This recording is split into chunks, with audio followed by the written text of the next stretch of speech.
अस्सलाम वालेकुम दोस्तों, डेली हेल्थ टिप्स में आपका खुशामदीद। दोस्तों, आज का हमारा टॉपिक है पुरानी कब्ज़ पे। पुरानी कब्ज़ जिसे दायमी कब्ज़ भी बोलते हैं। आज मैं आपको बताऊंगा इसकी वजूहात और इसको ख़त्म करने के लिए बेहतरीन तरीक़ाकार। बहुत सारे तरीक़ाकार लोग अपनाते हैं लेकिन उनसे बहुत ज़्यादा नुकसान होता है और उन नुकसानात पे भी हम बहस करेंगे। तो उम्मीद है दोस्तों आपको हमारी ये इन्फॉर्मेशन पसंद आएगी। तो चलिए इस वीडियो को स्टार्ट करते हैं।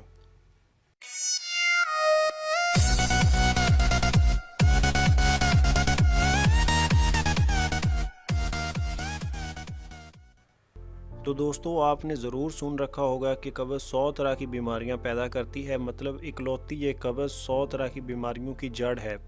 तो अगर ये दायमी हो जाए तो 100 से भी ज़्यादा बीमारियों को पैदा करने के लिए ये काफ़ी है। तो हकीकत में दोस्तों ऐसा ही है, क्योंकि अगर ये कब्ज़ हो तो पहली बात तो ये है कि आपका मैदा जो है वो सही तरह से वर्किंग नहीं करेगा, जिसकी वजह से आपका जिगर भी सही काम नहीं करेगा, आपकी खून की पैदाइश कम होगी, आपके सर को गैस जो उठेगी इसकी वो आपके दिमाग में दर्द सा और बोझ सा पैदा करेगी और आंखों की बिनाई भी कमज़ोर हो जाएगी। इसके अलावा दोस्तों, जब आप पखाना के लिए बैठेंगे तो ज़ोर लगाएंगे तो उसकी वजह से गुर्दों पे भी प्रेशर पड़ेगा, जिससे बाज़ औक़ात कतरे भी आना शुरू हो जाते हैं। तो दोस्तों, ये बहुत सारी बीमारियों की इकलौती जड़ है। तो इसको ख़त्म करने के लिए क्या तरीक़ाकार अपनाते हैं आजकल कि किसी ने बता दिया कि भाई ये अजमल वालों की फक्की ठीक है, ये इस्तेमाल कर लें, ये कब्ज़ कुशा गोलियां ठीक हैं, ये आप इस्तेमाल कर लें, ये जुलाब ठीक है, ये आप इस्तेमाल कर लें। तो दोस्तों, ये बहुत ज़्यादा नुकसान देता है। आप इसका कभी भी इस्तेमाल मत कीजिए। पहले ही मैदे में इतनी खुश्की होती है और ऊपर से ये इतनी खुश्क दवाएँ, जिनसे ऐसे समझ लें जैसे कोई गाड़ी चल नहीं रही होती तो पीछे से धक्का लगाना होता है। ये वही सिस्टम है कि आपके मैदे में पहले ही इतनी खुश्की और आप ज़ोर लगा के फिर उसके ठीक कर रहे हैं। तो ये कोई तरीक़ाकार नहीं है दोस्तों। आपको इसका हल करना चाहिए। ये वक्ती तौर पे तो हो जाता है, लेकिन ये हमेशा के लिए इसका मुस्तकिल जो इलाज है वो ये नहीं है।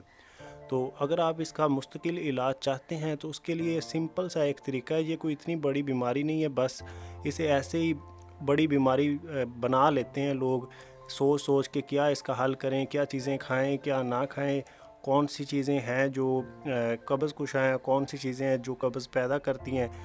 तो इसमें ऐसे ही सोच सोच के अपने जहन पे ऐसे ही प्रेशर बना के फिरते होते हैं कि पता नहीं ये कितनी बड़ी मर्ज़ है, ये पता नहीं दूर होगी कि नहीं होगी और इसका पता नहीं कैसे इलाज होगा। जिससे हकीम के पास जाएं या डॉक्टर के पास जाएं तो वो ऐसी दवाएं दे देता है जिससे फ़ौरी तौर पे फ़र्क पड़ जाए कि मरीज़ समझे कि भाई वाकई इससे फ़र्क पड़ा है और नेक्स्ट टाइम भी अगर कोई प्रॉब्लम बना तो इन्हीं के पास ही जाएंगे। तो वो भी अपना बस पैसा बनाने की गर्ज से और पक्का ग्राहक बनाने की वजह से ऐसी दवा देते हैं जिससे वक्ती तौर पे फ़र्क पड़ जाए और फिर दोबारा बार बार उनके चक्कर लगाने पड़े। तो दोस्तों, ये तो आप बात समझ ही गए होंगे। बाकी मुख्तलिफ़ कंपनियां उन्होंने भी फक्कियाँ निकाल रखी हैं, मुख्तलिफ़ दवाएँ ऐसी निकाल रखी हैं जो बहुत ज़्यादा खुश्क हैं, आपके मैदे में खुश्की पैदा करती हैं, जिसकी वजह से आपको बहुत ज़्यादा नुकसान होता है। वैसे तो आपको मालूम होता है कि आपकी कब्ज़ खुल गई, आपको पखाना खुल के आ गया, लेकिन उसका जो साइड इफ़ेक्ट है वो आपको समझ में नहीं आता कि इसका साइड इफ़ेक्ट तो आपको मज़ीद इस बीमारी में डुबोता जा रहा है। तो आप इससे निकलने का जो सही तरीका है वो अपनाइए।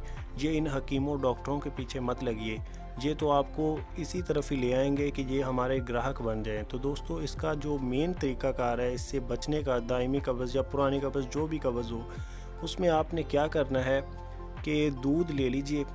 दूध 1 किलो या आधा किलो जितना आप पी सकें, तो उस दूध को हल्का सा गर्म करके उसमें देसी घी आप शामिल कीजिए। देसी घी आपने 1 किलो दूध में काफ़ी सारा डाल दें, जितना आप पचा सकें, जितना आप हज़म कर सकें। तो वैसे अगर आप शुरू से इस्तेमाल करना चाहें तो थोड़ा कम रखें, मतलब कोई 4 चम्मच 5 चम्मच तक स्टार्ट करें और आहिस्ता आहिस्ता बढ़ाते जाएं। और दूध जो है आपने डेली पीना है। डेली आप रात को सोते वक्त इसका इस्तेमाल करें या दोपहर को करें, इस टाइम भी आप कर लें। इसका आप इस्तेमाल करें और मीठा इसमें न डालें। तो इसी तरह आप इसका इस्तेमाल करते रहें। आपकी कब्ज़ जो है ये आहिस्ता आहिस्ता ये आपकी ख़त्म हो जाएगी। आपके मैदे से जो भी खुश्की होगी वो ख़त्म हो जाएगी और आप बिल्कुल ठीक हो जाएंगे। अगर ऐसा ना कर सकें तो फिर आप ऐसा कीजिए कि दूध में आप डेली के 2 चम्मच से लेकर 4 चम्मच तक आप बादाम रोगन यूज़ कीजिए। बादाम रोगन आप उसमें घोल के अच्छी तरह से सर्दियों में आप थोड़ा सा गर्म कर लीजिए, इतना ज़्यादा भी हीट अप नहीं करना, आपने हल्का सा उसे नीम गर्म करना है और उसे पी जाना है। और गर्मियों के अगर दिन हो तो आप ताज़े में इस्तेमाल कर सकते हैं, उसे गर्म करने की ज़रूरत नहीं है। तो इस तरह दोस्तों आप डेली रूटीन एक बना लें, आप इसका इस्तेमाल करते रहें। अगर आपकी एज ज़्यादा है या आप छोटे हैं या जो भी आपकी एज है, उसी एज के मुताबिक जितना सा आप दूध इस्तेमाल कर सकें आप दूध करते रहें इस्तेमाल। इससे क्या होगा कि आपकी अंतड़ियों में जो खुश्की होगी वो ख़त्म हो जाएगी और आपका मैदा भी सही वर्क करना शुरू कर देगा और आपकी ये दायमी कब्ज़ जो पुरानी कब्ज़ हो चुकी है ये हमेशा हमेशा के लिए ख़त्म हो जाएगी। और ये शर्तिया नुस्खा है, ये ऐसे नुस्खे कोई आपको नहीं बताएगा। मुझे आपसे कोई भी लालच नहीं है, ना मैंने आपको कोई दवाएं फ़रोख्त करनी होती हैं। मैं जस्ट आपको जो सही इन्फॉर्मेशन होती है वो आपको बताना होती है। तो मुझे आपसे किसी किस्म का कोई लालच नहीं है। तो दोस्तों इस वीडियो को आप शेयर कीजिए ताकि दूसरे लोगों के भी काम आ सके और लोग इन ऐसी बेकार चीज़ों से बच सकें जो उनको फ़ायदे के बजाय नुकसान पहुंचाती हैं। तो जुलाब जो दोस्तों आप इस्तेमाल करते हैं वो कभी भी ना कीजिए, किसी भी हालत में नहीं करना चाहिए। जुलाब अगर करना है तो इसी तरह आप कोई तर चीज़ यूज़ कीजिए जो चिकनाहट रखती हो, मतलब जैसे ये तेल है, सरसों का तेल है या कोई भी ऑयल है वो आप यूज़ कर लीजिए, जिससे आपका मैदा जो है एक बार तो ऐसे बिल्कुल क्लीन हो जाए। तो ये होता है तरीक़ाकार जिससे फ़ायदा भी हो और नुकसान होने का भी कोई चांस ना हो। तो उम्मीद है दोस्तों आपको हमारी ये इन्फॉर्मेशन पसंद आई होगी। अगर आपको हमारी ये वीडियो पसंद आई तो इस वीडियो को लाइक कर दीजिए और शेयर ज़रूर कीजिए अपने दोस्तों के साथ, व्हाट्सएप ग्रुप में, फेसबुक ग्रुप में। तो इस तरह करके इसको फैला दीजिए ताकि जो भी हाजतमंद हैं जिन्हें ऐसे प्रॉब्लम्स हैं उन तक ये वीडियो पहुंच जाए और आपके लिए ये वीडियो सदका जारिया का हिस्सा बन जाए। तो उम्मीद है दोस्तों आप इसे लाइक करेंगे, शेयर करेंगे। तो इस चैनल को अगर आप नए आए हैं तो सब्सक्राइब कर लें, इस पे हम ऐसे ही अच्छी अच्छी वीडियोस लाते रहते होते हैं। तो मिलेंगे नेक्स्ट वीडियो में, तब तक के लिए दोस्तों अल्लाह हाफिज़।